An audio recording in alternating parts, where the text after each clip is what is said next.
Assalamu alaikum. Gbogbo àwa olólùfẹ́ Sheikh Dr. Toliat Yunus. Ọlọ́run ní jẹ́ ó bàjẹ́ fún gbogbo wa. Ẹ máa wò pé ó tójọ́ méjì mẹ́ta kan. Iṣẹ́ ló fà. Kì í ṣe pé a rí gbogbo ohun tí Suberu Lobanika ń ṣe. A sì ti sọ pé gbogbo ohun tó bá ti ń ṣe tó bá ti ń jọmọ́ irọ́, àfi ká máa bọ́ síta ká máa jẹ́ kó yé ẹ̀yin èèyàn pé irọ́ leléyìí, òótọ́ leléyìí.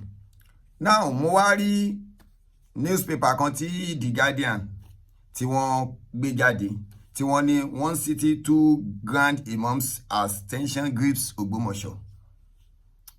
Mo dẹ̀ rí pé Suberu ó sọ̀rọ̀ lórí ẹ̀ tó pọ̀, which is good, torí pé lóòótọ́ kò sí tension kankan ní ìlú Ògbómọ̀ṣọ́, torí bàbá wa Sheikh Dr. Toliat Yunus àwọn náà ni wọ́n sì ń jẹ ìmọ̀ọ́mù, àwọn náà ni wọ́n sì máa jẹ ìmọ̀ọ́mù gbogbo ìlú Ògbómọ̀ṣọ́. But bóyá Suberu ò mọ̀ pé òun gangan lòun ń dá wàhálà lẹ̀ nílùú Ògbómọ̀ṣọ́, kí n wá fi yé, because àwọn The Guardian kò lè jókòó kalẹ̀ kí wọ́n kọ̀ máa kọ write up kan without any evidence. A dẹ̀ ń sọ fún yín gbogbo ìwé tẹ́lẹ̀ kà, gbogbo tẹ́lẹ̀ ṣe fi làákàyè kà, gbogbo tẹ́ sì ń ṣe lórí social media fi làákàyè ṣe. Now ṣé ti gbàgbé pé ẹ̀yin lẹ kọ́kọ́ sọ yí pé ogun ń jà yín nílùú Ògbómọ̀ṣọ́, ìyà ń jà yín, ebi ń pa yín nílùú Ògbómọ̀ṣọ́, ṣé bóun rí? Àwọn èèyàn bá máa ṣàìsàn ká máa kú anyhow, bẹ́ẹ̀ ni ìyẹn ó máa jà, ìyìn ń jà wá l'Ógbómọ̀ṣọ́. Ẹ lọ síbi, ẹ lọ sọ́kàn, ẹ lọ síwájú, ẹ lọ sẹ́yìn, kẹ ẹ wá wò bí jẹ́ bí ń jàbí kó jà. Now ẹ ṣe yẹn tán, ṣé gbogbo ayé kọ́ lórí? Before kí The Guardian kí wọ́n tó gbé nǹkan jáde, ẹ lọ wo Suberu Lobanika, kẹ ẹ lọ wo àwọn nǹkan tó máa ń kọ. Kò sẹ́ni tó máa rí nǹkan yẹn outside that state tí ò ní ròyìn pé àbí wàhálà ń ṣẹlẹ̀ nílùú Ògbómọ̀ṣọ́ ni. Wo headline yẹn lásán, ẹni tó bá wà ń ta tó bá ń gbọ́ ẹjọ́ kí náà máa sọ. Ṣé wọn ò ní ogun jà nílùú? Torí ẹ̀ bóyá ẹ máa ní làákàyè, torí pé ẹ fẹ́ parọ́, ẹ sì fẹ́ jẹun. Àwa mú kárí ẹ fi nọ́mbà ilẹ̀ ní kọ́ pè yín tó bá nídìí. Ta ló máa pè yín torí wọ́n mọ̀ pé irọ́ lẹ̀ pàjọ? Now another topic, rise and fall of Imam Tolia. Rise and fall of Imam Tolia. Ẹ gbọ́ sense. Now ẹ tún wá fẹ́ sọ̀rọ̀, ẹni kò sí mọ́mù méjì l'Ógbómọ̀ṣọ́ o. We have the Shoun of the palace, Shoun Palace. That is, we have the Imam of Shoun Palace, and he's working directly with the Shoun of Ògbómọ̀ṣọ́ land. The Imam of Ojagbo is working on his own. He doesn't have boss.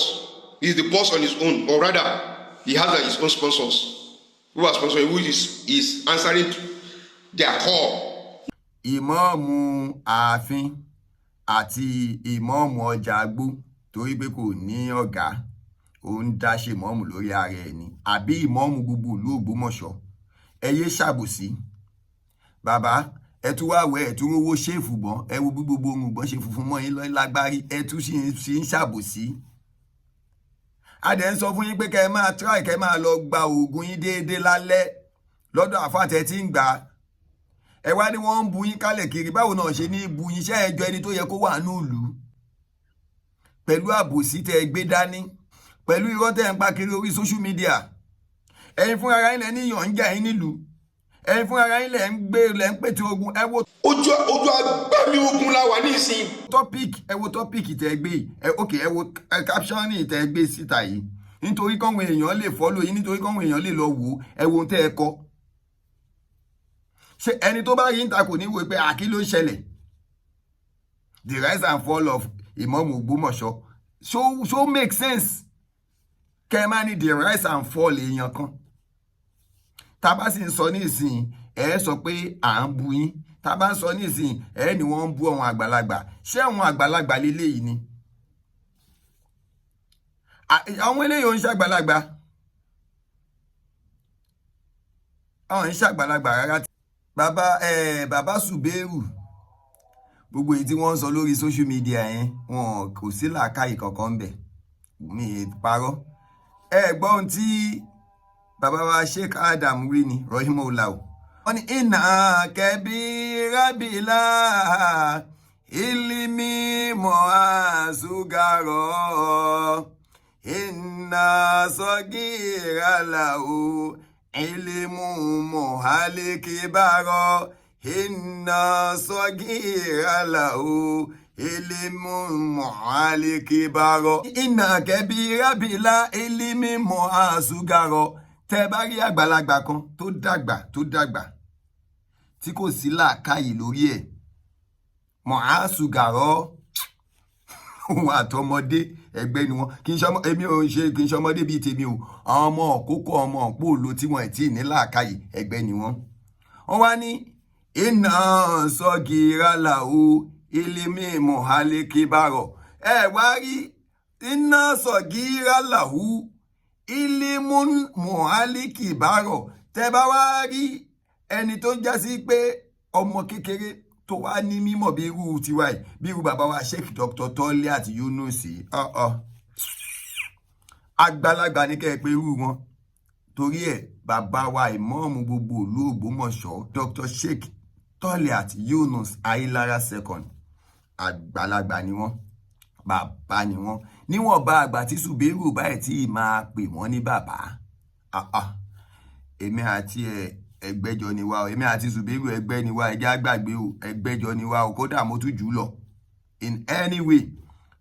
Àwa ń kírun ìmọ̀ọ́mù làwa àmọ́ ọmọ jẹ́ káwọn èèyàn gbà tán ní bọ̀bọ́ yìí ò níṣẹ́ kò níṣẹ́ la ṣe mọ̀ọ́mọ̀ gbé yẹn jáde pé kẹ́ ẹ lè rí pé kì í ṣe pé àwa náà ò níṣẹ́ òkèdè ń sí pé àwa náà ò níbi tá a ti ń ṣe àkóso àmọ́ ní kéèyàn máa wá lóun fẹ́ ṣàbòsí ọmọlàkejì àbáwí ẹ̀dá bẹ́ẹ̀ fà á ohun tó ṣẹlẹ̀ nìyẹn. So gbogbo èyí tí Suberu ń sọ pé Guardian ń sọ yẹn òun fúnra ara rẹ̀ òun ló tan iná bẹ́ẹ̀ òun ló tan iná ogun tó jẹ́ kó máa wò yí pé àbógun ń ṣẹlẹ̀ ní. bẹ́ẹ̀ bàbá yín kọ́ yín nínú ìwé yóò daft ẹ̀rọ ìjókòó kẹ́ ẹ̀rù ọpọlọ yín kẹ́ fi sọ̀rọ̀ kẹ́ fi ronú tẹ́ fẹ́ ṣe ọmọ kékeré kan wá dé wá darí ọpọlọ gbogbo yín dànù.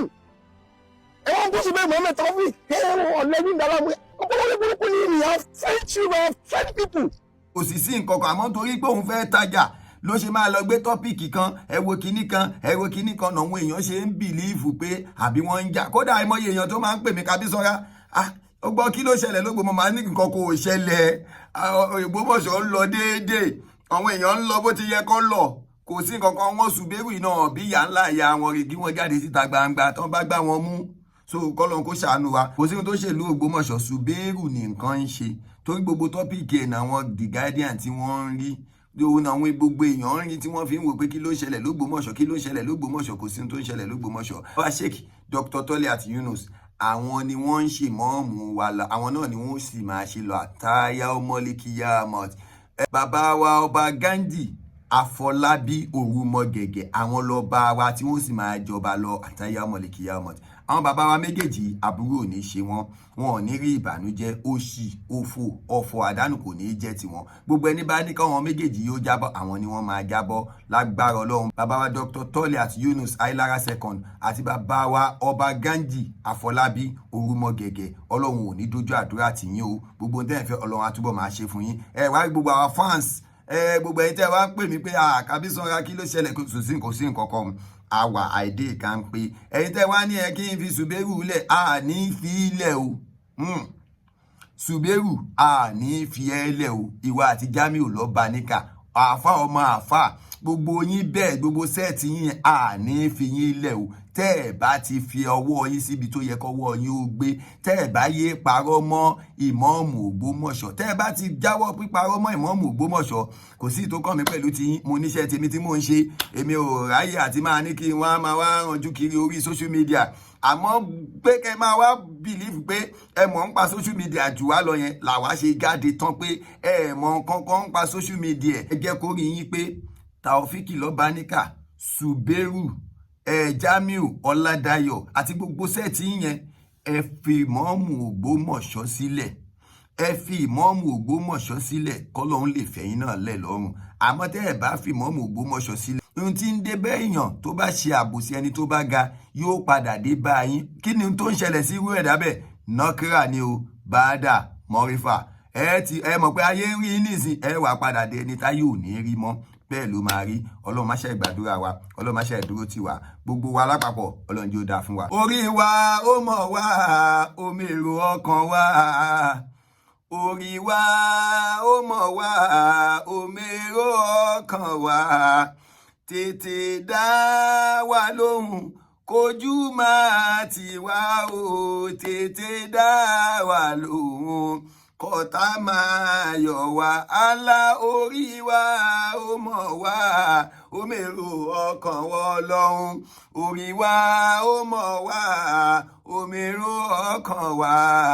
Tètè dá wa lóhùn, kójú máa tì wá o. Tètè dá wa lóhùn, kọ́tà máa yọ̀ wá. Baba Sheikh Dr. Toliat Yunus, ọ̀tá ò ní yọ̀ yín. Please subscribe to my YouTube channel, Kabir Sanra TV. Goodbye.